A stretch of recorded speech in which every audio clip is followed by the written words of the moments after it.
ես այս ելույթներից ի վերջո չեմ հասկանում, այս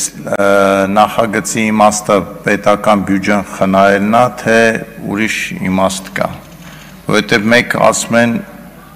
չի համապատասխանում, որակը լավը չի, հետո ասում են այս ամեն ինչ անում ենք, որ խնայենք, հետո ասում են այդ խնայված միջոցները բաժանելու ենք մնացած հեռուստաալիքներին, ես ասում եմ դժվար է այս օրերին այս իրականության մեջ հանրությանը համոզել, որ սա ինչ-որ ֆինանսական խնդիրների հետ կապված որոշում է։ Ընկալվելու է այսպես, որ հոգևոր բնույթ գրող ալիք պետք է չլինի։ Ես չեմ մտնում բովանդակության մեջ, թե շողակաթի հաղորդումները լավն են, վատն են։ Ես օրինակ կպատկերացնեի, որ ավելի լավը լինեն, ավելի դիտելի լինեն, կարելի է շատ ավելի լավ հաղորդումներ պատրաստել եւ այլն, դա այլ հարց է։ Բայց այս օրերին վերցնելու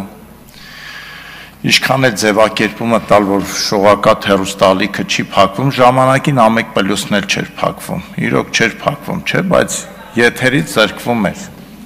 Հիմա ես ուղղակի իմ ասածը էս է։ Ինձ հետաքրքիր չի շողակաթը կհեռարձակի,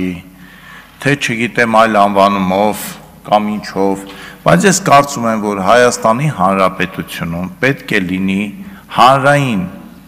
առանձին հեռուստաալիք, որը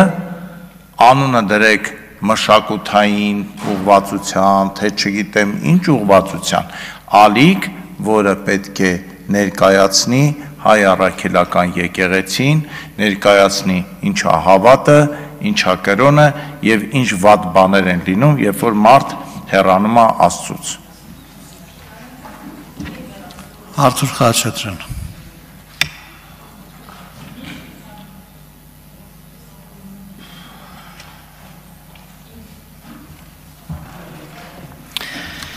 Շնորհակալություններ, եթե